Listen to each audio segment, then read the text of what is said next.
I am Gresham's and welcome back to Gresham Reads Graceling by Christian Cashore.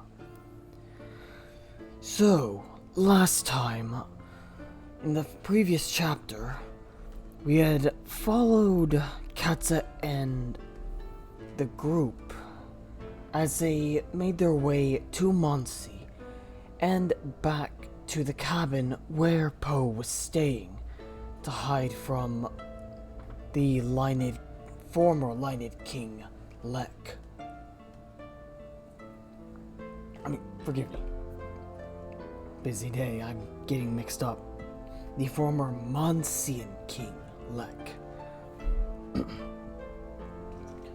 Katsa, of course, wished to just rush ahead, but fortunately, King Roar was there to help her see reason, and suggested that they go at a more reasonable pace, and without rushing headlong, so that King Roar's guards, or at the very least the guards assigned by King Roar himself, would be able to explain the situation to any Reunited guards who had yet to hear of the truth of Lek.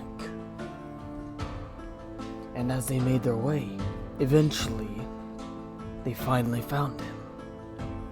And he appears to be well, but we will see how true this really is. For the injury he took does not seem to be one that you just shrug off as easily as he seems to. I'm curious. And also, Darkus told me to expect something. He didn't say what specifically, but I'm curious. So let us begin. Chapter 37. The cabin was clean and in better repair than it had been when they'd found it. A stack of wood stood outside the door.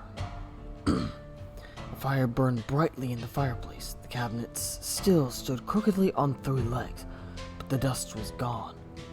A handsome bow hung on the wall. Katsa absorbed all this in a glance, and that was enough of that, for it was Poe she wanted to fill her eyes with. He walked smoothly, with his old ease. He seemed strong, too thin, but when she calmed down he said, "Fish aren't particularly fattening, Katsa, and I've eaten little but fish since you left. I can't tell you how sick to the skies I am of fish." They brought out bread for him then, and apples, and dried apricots and cheese, and spread it across the table. He ate and laughed and declared himself to be in raptures.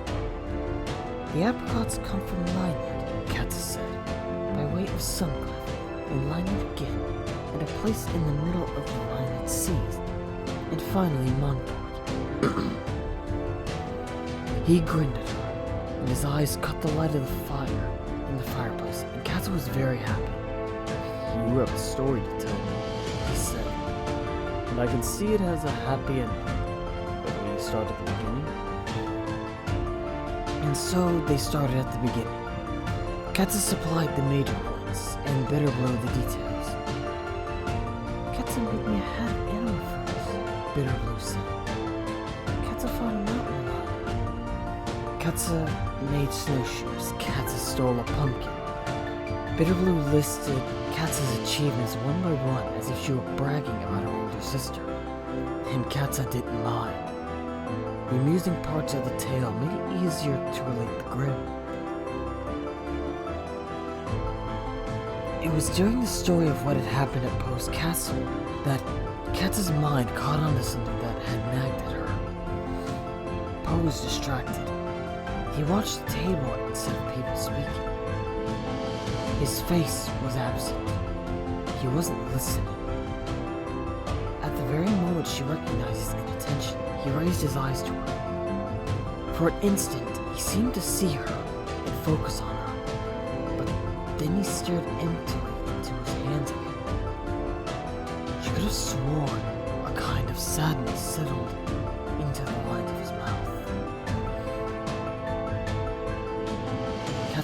paused in her story suddenly, strangely frightened. She studied his face, but she wasn't quite sure what she was looking for. "The long and short of it is that Lek had us under a spell," she said, "until I had one flash of clarity and killed him. I'll tell you the truth of what really happened later," she thought to him. He winced perceptibly, and she was alarmed, but an instant later he was smiling as if nothing was wrong, and she'd wondered if she'd imagined it. "And then you came back," he said cheerily. "As fast as we could," Katsa said, biting her lip, confused. "And now I have a ring to return to you. Your castle is a gorgeous place, just as you said."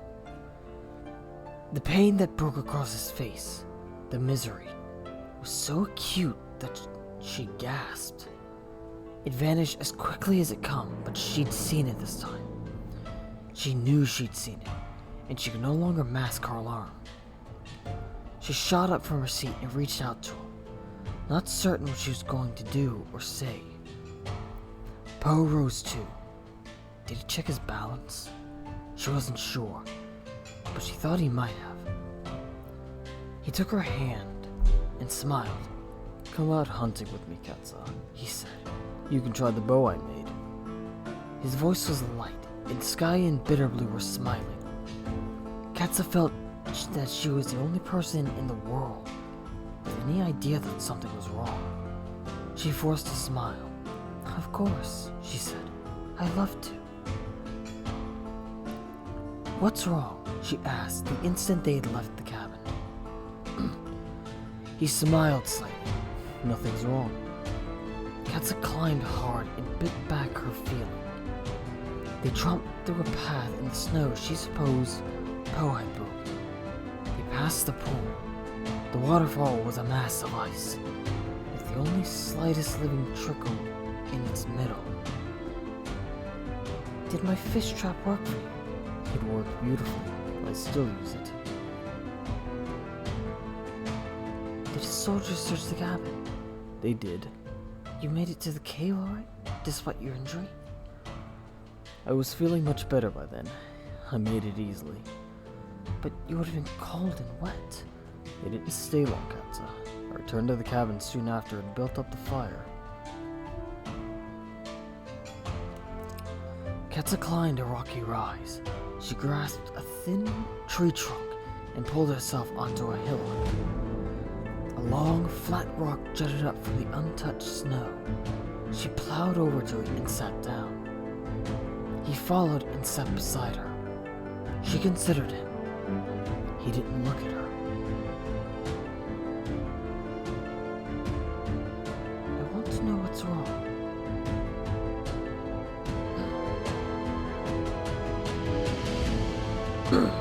"Sorry. I want to know what's wrong," she said. He pursed his lips, and still he didn't look at her. His voice was carefully matter-of-fact.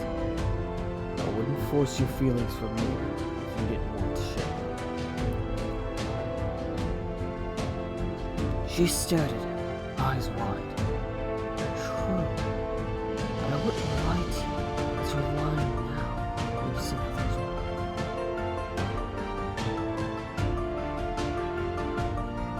A strange expression came over his face, open and vulnerable, as if he were a child of 10 years, trying to keep from crying. Her throat ached to see that look in his face. "Oh." He winced, and the expression vanished.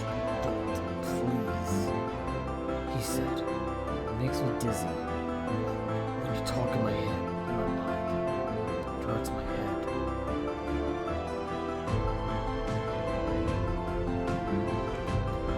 She swallowed and tried to think of what to say. Her head still hurts from the thought. "Occasionally." "Is that what's wrong?"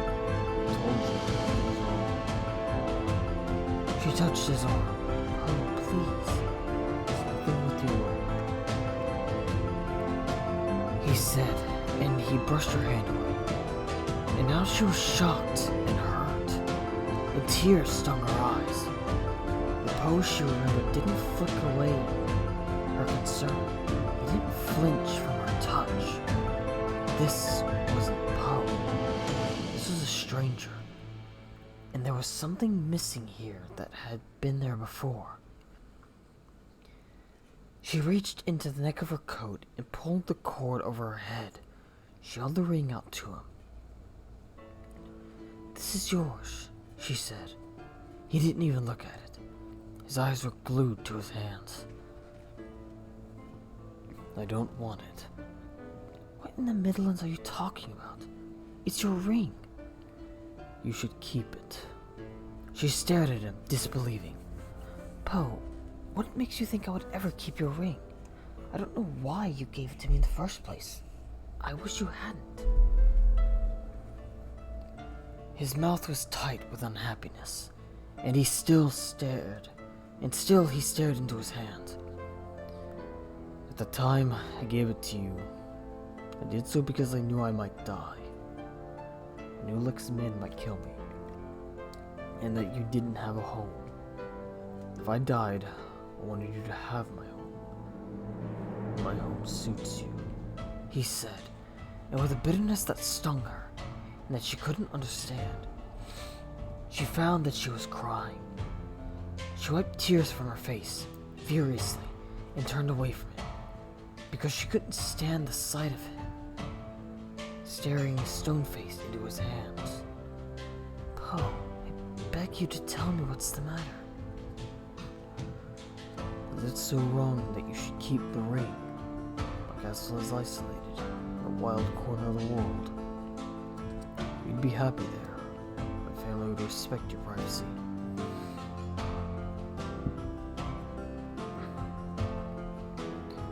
"Have you gone raving mad? What are you going to do once I've taken your home and your possessions? Where are you going to live?" His voice was very quiet. "I don't want to go back to my home. I've been thinking of staying here, where it's peaceful and far away from everyone. I want to be alone." She gaped at him, her mouth open. "You should go on with your life, Katsa. Keep the ring. I've said I don't want it." She couldn't speak. She shook her head woodenly, and reached out and dropped the ring into his hands. He stared at it, then sighed. "I'll give it to Skye," he said, "to take back to my father. He can decide what to do with it." He stood, and this time she was certain he checked his balance. He trudged away from her, his bow in hand.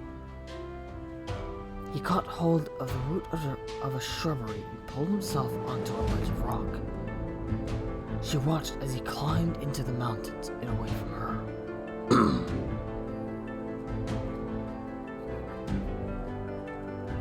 During the night, the sound of breathing all around her. Katsa tried to work it out. She sat against the wall and watched Poe lying in a bed, in a blanket on the floor beside his brother, and the Montsteel guards. He slept, and his face was peaceful, his beautiful face. When he'd come back to the cabin after the conversation, with his bow in one hand and an armload of rabbits in the other, he unloaded his quarry contentedly on his brother and shrugged himself out of his coat. Then he'd come to her, where she sat brooding against the wall. He crouched before her, taken her hands in his and kissed them, and rubbed his cold face against them. "I'm sorry," he'd said, and she felt suddenly that everything was normal, and Poe was himself, and they'd start again, fresh and new. Then over dinner, as the others bantered, little one teased her guards, Katsa watched Poe withdraw. He ate little, sank into silence, unhappiness in the lines of his face. I'm getting sentences mixed up. sadness in the lines of his face, and her heart ached so much to look at him that she walked out of the cabin and stomped around for ages alone in the dark. At moments, he seemed happy, but something was clearly wrong. If he would only just look at her, if he would only look into her face, and of course, if alone was what he needed, alone was what she would give. But when she thought this might be unfair, she still decided it. She was going to require proof. He was going to have to convince her utterly that solitude was his need. Only then would she leave him to his strange anguish. In the morning, Poe seemed cheerful enough, but Katsa was beginning to feel like a hen-pecking mother. Registered his lack of interest in the food, even the lined food, spread across the table. He ate practically nothing, and then made some vague, unlikely remark about checking on the lame horse. He wandered outside. "What's wrong with him?" Bitterblue asked. Katsa's eyes slid to the child's face and held her gaze steady, her gray gaze. There was no point pretending she didn't know what Bitterblue meant. Bitterblue had never been stupid. "I don't know. He won't tell me."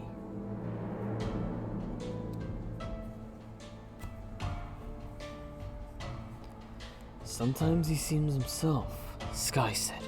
"And other times he sinks into a mood." He cleared his throat. "But I thought it might be a lover's quarrel." Katsa looked at him levelly. She ate a piece of bread. "It's possible, but I don't think so." Skye raised an eyebrow and grinned. "Seems to me you know if it were." "If only things were that simple," Katsa said dryly. "There's something strange about his eyes," Bitterblue said. "Yes," Katsa said. "Well, it's likely he has the strangest eyes in all 7 kingdoms, but I'd have expected you to notice that before now." "No," Bitterblue said. "I mean there's something different about his eyes." "Something different about his eyes? Wait, it couldn't be. Is he? No." Sorry, I'm getting off track. Yes, there was a difference. The difference was that he wouldn't look at her or at any of them. Almost as if it pained his heart to raise his eyes and focus on another person. Almost as if an image flashed through her mind then, out of nowhere. Poe falling through the light, a horse's enormous body falling above him. Poe slamming into the water face first, the horse crashing in after him. And more images. Poe, sticking gray before the fire. The skin of his face bruised black.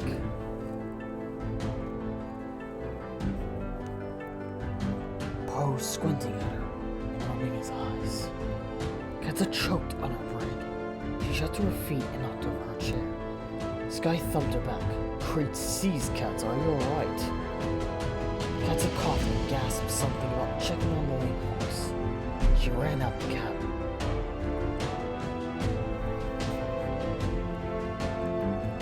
Poe wasn't with the horses, but when Katsa asked after him, one of the guards pointed in the direction of the pool.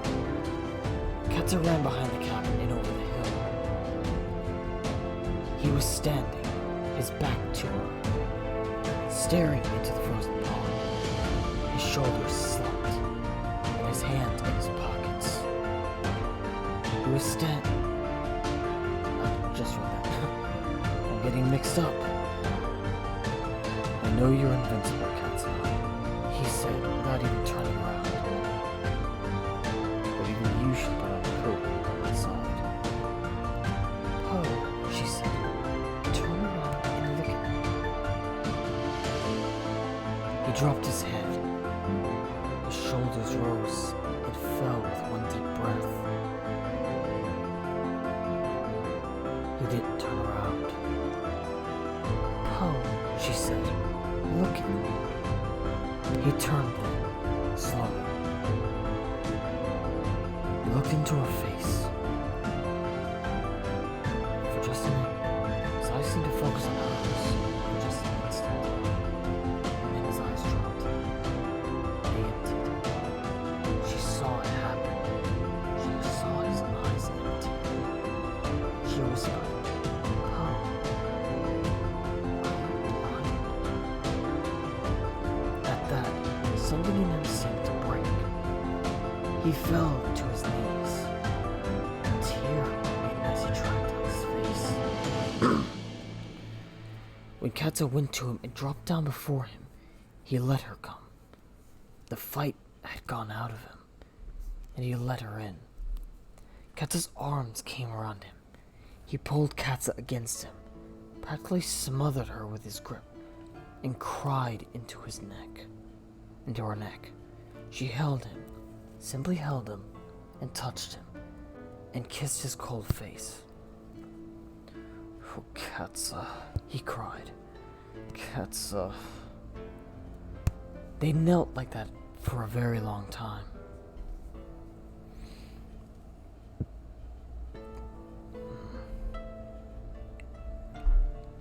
Give me just a moment.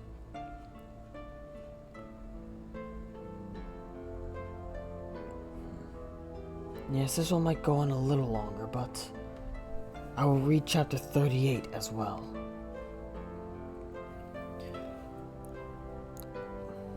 That morning, a squall kicked up. By afternoon, the squall had turned into a gentle but soggy storm. "I can't bear the thought of more winter weather travel," Bitterblue said, half asleep before the fire. "Now that we're here with Poe, can't we stay here, Katsa, until it stops snowing?" But on the heels of that storm came another, and after that storm, another, as if winter had torn up the schedule and decided it was going to end after all. Bitterblue sent 2 guards with a letter for Roar. Roar wrote back from Bitterblue's court that the weather was just as well. The more time Bitterblue gave him to sort out the stories left behind, the smoother and safer her transition to the throne would be. He would plan the coronation for true spring. She could wait out the storms for as long as she wished. Katsa knew the cabin's closed quarters were trying to Poe, burdened as he was with his unhappy secret. But if everyone was staying, at least he didn't have to justify quite yet his own intention not to leave. He kept his discomfort to himself and helped the guards lead the horses to a nearby rock shelter he claimed to have found during his recovery. His story came out slowly, whenever he and Katsa were able to contrive ways to be alone. The day of Katsa and Bitterblue's departure had not been easy for Poe. He'd still had his sight, but it hadn't felt quite right to him. It had changed in some way his head was too muddled to quantify, some way that gave him a deep sense of misgiving. "You didn't tell me," Katsa said. "You let me leave you like that." "If I told you, you never would have gone. You had to go."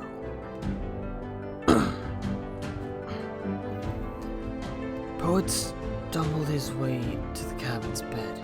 He spent most of that day lying on his unhurt side with his eyes closed, waiting for like soldiers and for his dizziness to pass. He tried to convince himself that when his head cleared, his sight would too. But waking the next morning, he'd opened his eyes to blackness. "I was angry," he told her, "and unsteady on my feet. And I was out of food, which meant that I had to find my way to the fish trap. I couldn't be bothered. I ate meat that day or the next." What had driven him finally to the pool was not his hunger. It was like soldiers. He sensed them, climbing the rocks toward the cabin. I was up and stumbling, he told her. Before I even realized what I was doing, I was barreling around the cabin collecting my things, and I was outside, finding a crack in a wall to hide behind. I wasn't at my most lucid. I'm sure I must have fallen down over and over. But I knew where the pool was, and got myself to it. The water was awful, so cold, but it woke me. It was less dizzying somehow to be swimming rather than walking. I made it to the cave somehow, and somehow I pulled myself onto the rocks. And then, in the cave, with the soldiers shouting outside, my body so cold that I thought I would bite my own tongue off with my chattering teeth. I found him, Katsa. He stopped talking and he was quiet for so long that she'd wondered if he'd forgotten what he'd been saying. What did you find? He turned his head to her, surprised. Clarity, he said. My thoughts cleared. There was no light in the cave. There was nothing to see. And yet, I sensed the cave with my grace, so vividly. And I realized what I was doing. Sitting in the cabin, feeling sorry for myself, when Lek was out there somewhere and people were in danger. In the cave, it struck me how despicable that was. The thought of Lek had brought Poe back into the water and out of the cave and to the fish trap. Back to the cabin to fumble, numb from the cold, with the lighting of the fire. The next few days were grim. I was weak and dizzy and sick. I walked at first, never farther than the fish trap. Then with Lek in my mind, I pushed a bit further. My balance was passable if I was sitting still. I made a bow. Like in mind, I began to practice shooting it. His head dropped. Silence settled over him, and Katsa thought she understood the rest. Poe had held the notion of Lek close to himself. Lek had given him a reason to reach for his strength. He'd driven himself toward health and balance, and then they'd returned to him with the happy news that Lek was dead. Poe was left without a reason. Unhappiness had choked him once again. The very fact of his unhappiness made him unhappy. I have no right to feel sorry for myself, he said to her one day, when they'd gone out into the quiet snowfall to fetch water. I see everything. I see things I shouldn't see. I'm wallowing in self-pity when I've lost nothing. Katsa crouched with him before the pool.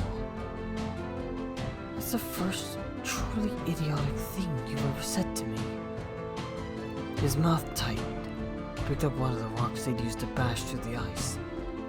He lifted the rock above his head and drove it hard into the frozen surface of the pool. And finally she was rewarded with a low rumble of something that almost passed for a laugh. Your brand of comfort bears some similarity to your tactical offense.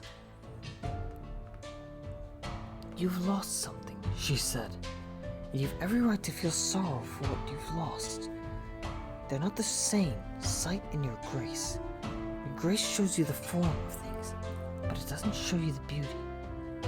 You've lost beauty. His mouth tightened again, and he looked away from her. When he looked back, she thought he might have been about to cry. But he spoke tearlessly, stonily. I won't go back to Reunited. I won't go back to my castle if I'm not able to see it. It's hard enough to be with you. It's why I didn't tell you the truth. I wanted you to go away because it hurts to be with you. I can't see it.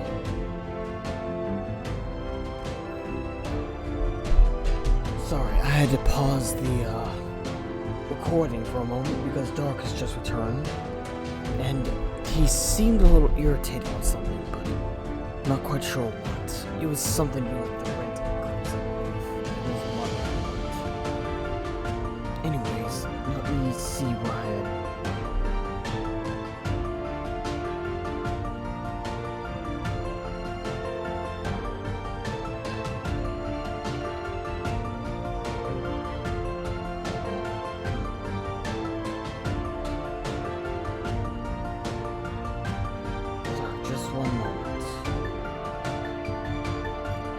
Sorry, Darkus had left his phone with me to let him know if he was texted back by his father, as he wanted to get some advice on something to do with his rent.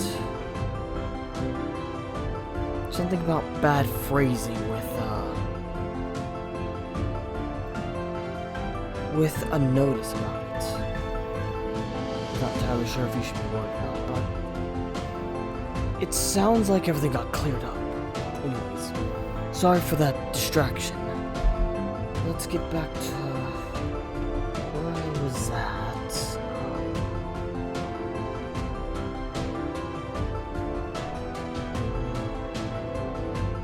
Here I am. She tilted her head back and considered his stormy expression.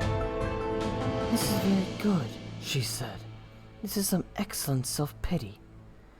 And then the rumble of his laughter again, and the kind of helpless heartache in his face that caused her to reach for him, to take him in her arms and kiss his neck, his snow-covered shoulder, his finger not wearing its ring, in every place she could find. He touched her face gently. He touched her lips and kissed her. He rested his forehead against hers. "I would never hold you here," he said. "But if you can bear this, if you can bear me behaving like this, I don't really want you to leave." "I'll not go," Katsa said, "for a long time. I'll not go until you want me to, or until you're ready to go yourself." He had quite a talent for playing a part. Katsa saw this now because she saw the transformation now, whenever they were alone and he stopped pretending. To his brother and his cousin, he presented strength, steadiness, health. His shoulders were straight, his stride even. When he couldn't hide his unhappiness, he played it as a moodiness. When he couldn't find the energy to direct his eyes to their faces and pretend to see them, he played it as inattention. He was strong, cheerful, strangely distracted perhaps, but healing well from grave injury. It was an impressive act, and for the most part, it seemed to satisfy them. Enough, at least, that they never had reason to suspect the truth of his grace, which was ultimately all he was trying to hide. When he and Katsa were alone, hunting, collecting water, or sitting together in the cabin, the disguise quietly fell from him. Weariness pulled at his face, his body, his voice. He put his hand out occasionally to a tree or a rock to steady himself. His eyes focused, or pretended to focus, on nothing ever. I don't know why I read that as northing.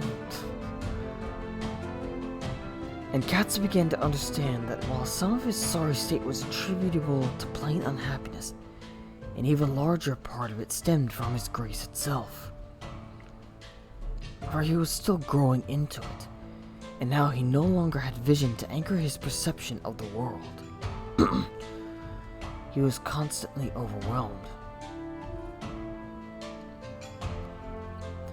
One day, beside the pool, during a rare break between snowstorms, she watched him notch an arrow calmly to his bow and aim something she couldn't see.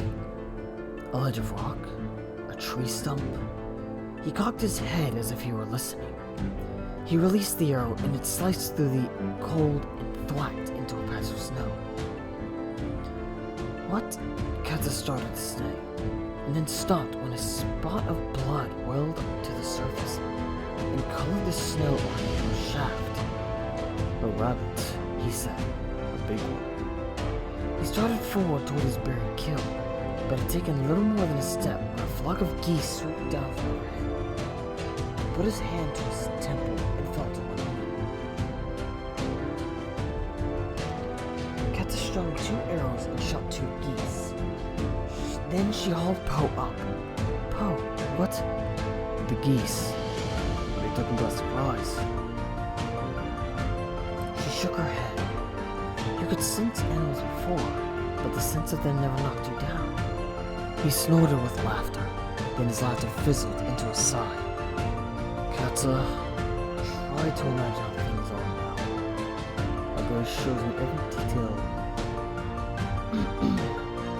No, forgive me for that. "My grace shows me every detail of the mountain above me, to the drop of the and the drop to the forest below me.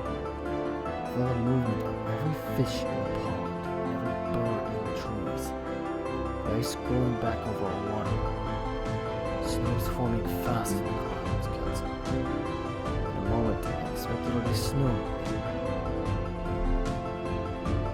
He turned his face toward her now, urgently. Skye and Bitterblue were in the cabin. Bitterblue's anxious now. She doesn't think I eat enough. And you're here too, of course. Every movement, but clothing, every worry coursing through. Sighted can focus the eyes. Can't focus my grace. Can't turn this off. How exactly, when I'm aware of everything above, below, before, behind, and beyond me, am I supposed to keep my mind on the ground beneath my feet? He trudged away from her toward the red patch of blood. He yanked tiredly at the arrow in the snow. It came away in his hand, and lifted with it a large white bloody rabbit. He plodded back to her, rabbit in hand. They stood there, considering each other. And then flakes of snow began to fall. Katsa couldn't help herself. She smiled at the fulfillment of his prediction. A moment later, Poe smiled too, grudgingly, and when they turned to climb the rocks, he took her sleeve. "The snow's disorienting," he said. They set out across the slope, and he steadied himself against her as they climbed. She was getting used to the new way Poe had of considering her now that he couldn't see her. He didn't look at her, of course. She supposed she would never feel the intensity of his gaze again. She would never again be caught in his eyes. It was something she tried not to think about. It made her stupidly, foolishly sad. "What are you doing over there, Darkus?" Just kind of getting... I think there's something stuck on the collar of my shirt. "Well, alright. Do you need help with that?" "Nah, I got it. You go ahead and continue on. I'm gonna head to the other room, that way I don't bother you." "Right.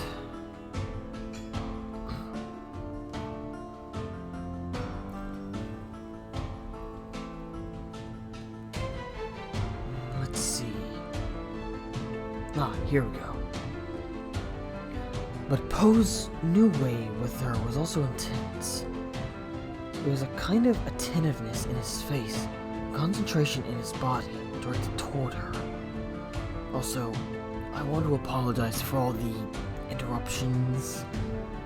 I don't plan for this, it just kind of happened. I'm positive that next time there will be less interruptions.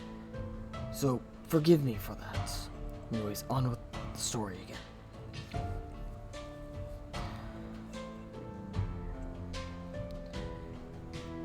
When it happened, she could feel the stillness of his face and body attuned to her. She thought that it happened more and more as the days passed, as if he were reconnecting with her, slowly, and pulling her back into his thoughts. He touched her easily now, too, as he'd done before his accident. Kissed her hands if she was nearby, or touched her face when she stood before him. And Katsa wondered if it was true, or just her imagination, that he was paying them, all of them, more attention, truer attention. As if perhaps he was less overwhelmed by his grace, or less absorbed with himself.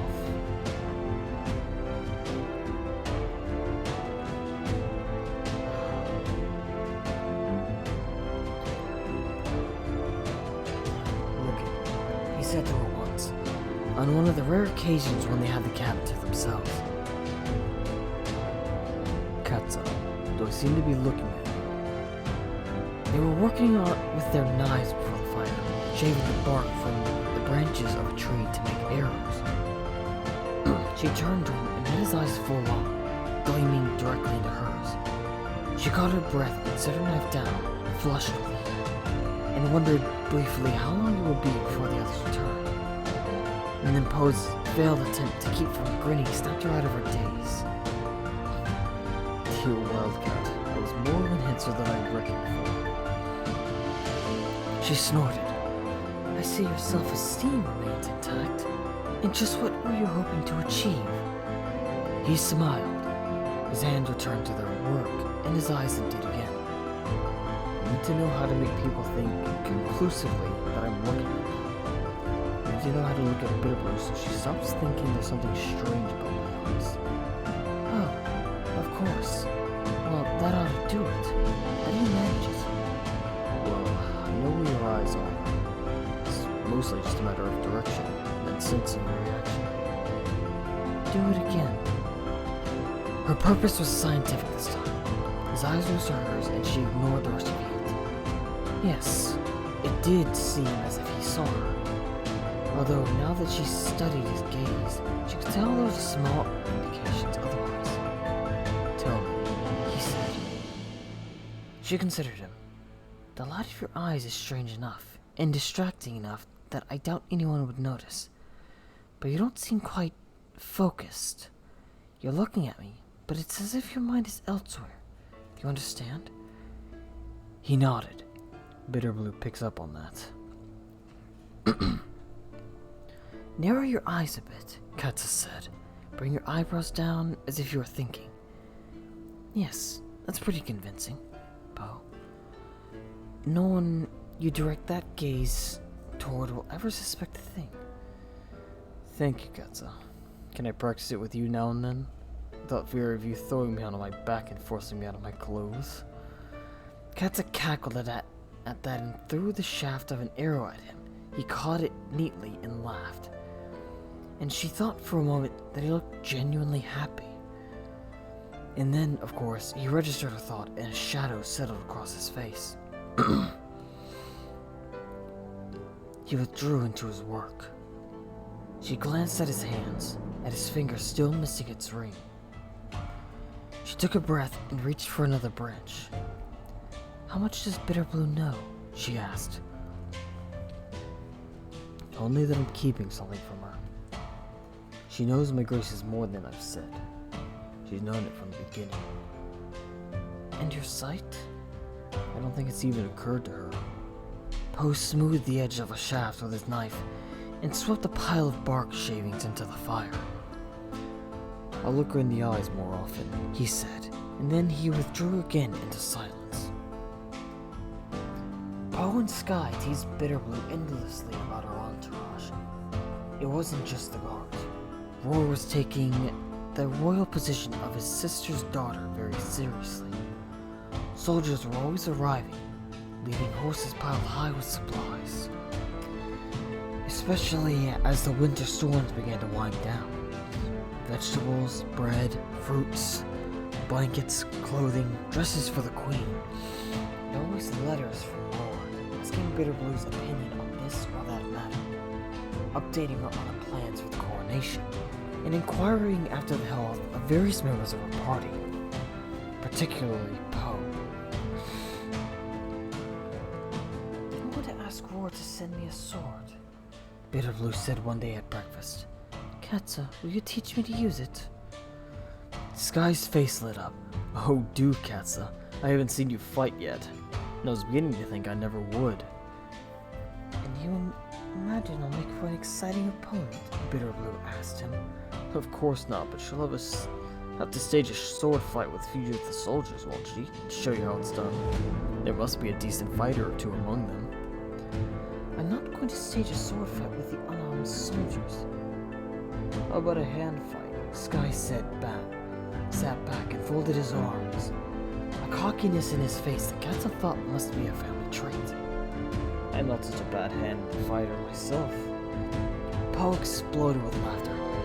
Oh, fight him, Katsa. Please fight him. I can't imagine a more entertaining diversion. Oh, it's that funny, is it?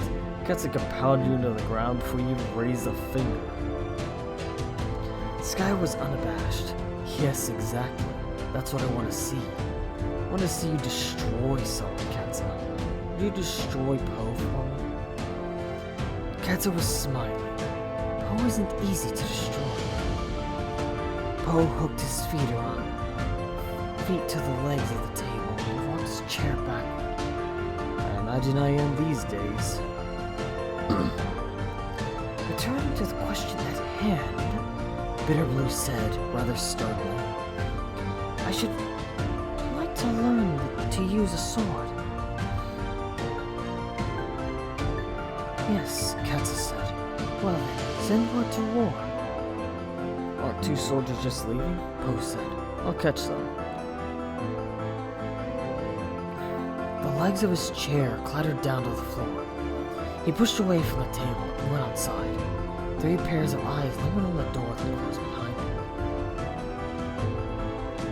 The weather's looking less like winter now, Bitterblue said. I'm anxious to go to my court and get started with things. But I don't like to until I'm convinced he's well. And frankly, I'm not convinced. Katsa didn't answer. She ate a piece of bread absent-mindedly. She turned to Skye and considered his shoulders strong and straight like his bones. His strong hands. Skye moved well, and he was closest in age to Poe. He probably fought Poe 1,000,000 times growing up. She narrowed her eyes at the remains of their meal. She wondered what it would be like to fight with no eyes, and distracted by the landscape and the movement of every creature close at hand. At least he's finally eating, Bitterblue said. Katsa jumped. She stared at the child. He is? He was yesterday, and he was this morning. You seemed quite hungry, actually. You didn't notice? Katsa let out a burst of air. She pushed her own chair back and landed and headed for the door. She found him standing before the water, staring unseen at its frozen surface. He was shivering. She watched him doubtfully for a moment. Poe, she said to his back, where's your coat? Where's yours? She moved to stand beside him. I'm warm. He tilted his head to her. If you're warm and I'm coatless, there's only one friendly thing for you to do. Go back and get your coat for you? He smiled. Reaching out to her, he pulled her close against him. Katsa wrapped her arms around him, surprised, and tried to rub some warmth into his shivering shoulders and back. That's it exactly, Poe said. You must keep me warm. She laughed and held him tighter. Poe said, let me tell you something that's happened. And she leaned back and looked into his face, because she heard something new in his voice. You know I've been fighting my grace all these months, he said, trying to push it away. Trying to ignore most of what it shows me, concentrate on the little bit I need to know. Yes. Well, a few days ago in a fit of, self-pity, I stopped. You stopped? Fighting my grace, son. I gave up. I let it all wash over me. And you know what happened? He didn't wait for her to guess. when I stopped fighting all the things around me. All the things around me started to come together. All the activity, the landscape, the ground, the sky, even people's thoughts. Everything's trying to form one picture. I can feel my place in it like I couldn't before. I mean, I'm still overwhelmed, but nothing like before. She bit her lip. Poe, I don't understand. It's easy, Katsa. It's as if when I open myself to every perception, things create their own focus. I mean, think of us now standing here. There's a bird in the tree behind me, Katsa. Do you see it? Katsa looked over his shoulder. A bird sat on the branch, plucking at the feathers under its wings. I see it. Before, I would have tried to fight off my perception of the bird, so as to concentrate on the ground under my feet and you in my arms. But now I just let the bird and everything else that's irrelevant wash over me. The irrelevant things fade away a bit, naturally, so that you are all my focus. I see. It makes sense. He's been fighting off so long that, in a way, he was trying too hard to control his grace. There are some things that you simply need to let go and just let it happen for it to work. His grace must be one such. But enough of my monologue. Katsa was experiencing an odd sensation. It was as if a nagging ache had suddenly lifted and left her with a stunning absence of pain. It was relief and hope together. Oh, this is good. He sighed. It was a great comfort to be less dizzy. She hesitated and then decided she might as well say it, seeing as he probably already knew it. I think it's time that you started fighting again. He smiled slightly. Oh, is that what you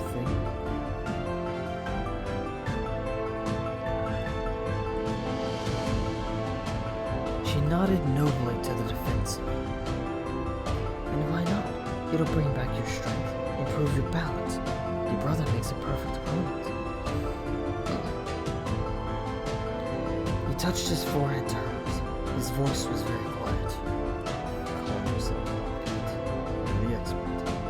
If you think it's time to start fighting, I suppose it's time I started fighting. He was smiling still, and Katsa couldn't bear it because it was the smallest and the saddest smile in all the world.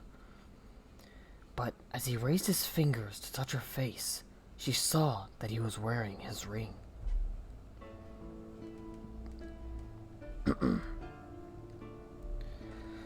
Well, that concludes the two chapters, 37 and 38.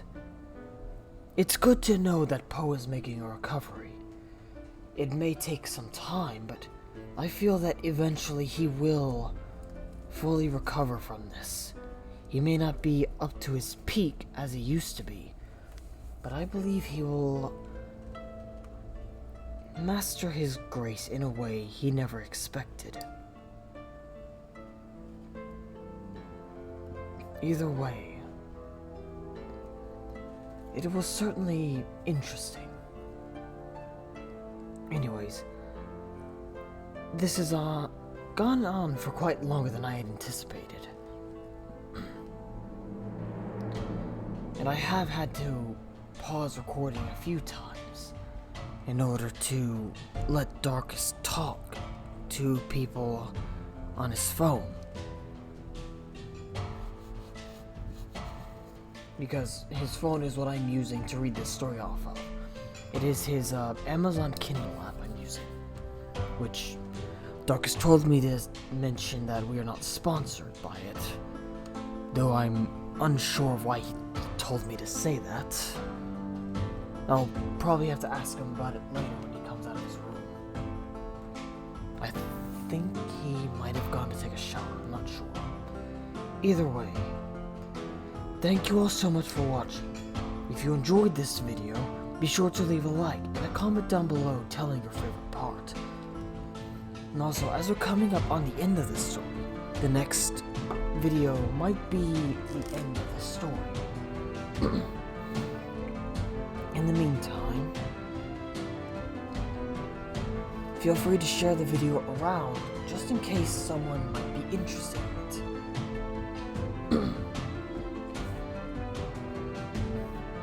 Also, if you do enjoy the content on this channel, feel free to subscribe and ring the notification bell so you know whenever we are uploading once again.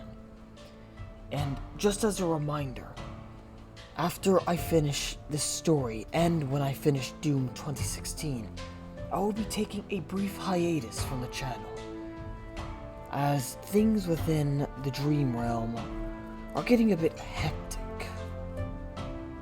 So I will be away momentarily, though I do believe Darkus might be inviting a new friend of his to join us. But who this friend is, I'm not entirely sure. Anyways, oh right, also if you wish to support the channel, feel free to check out Darkus' Coffee and his Patreon. Unlike other YouTubers, he hasn't quite worked out the niche of the viewing videos earlier or anything like that. But he is doing commissions. Voice acting commissions, admittedly, because he admitted several times that his art is at the first grade level, whatever that means. In the meantime, I am Gresham's et al, and I will see you in the next video. Do have a good day.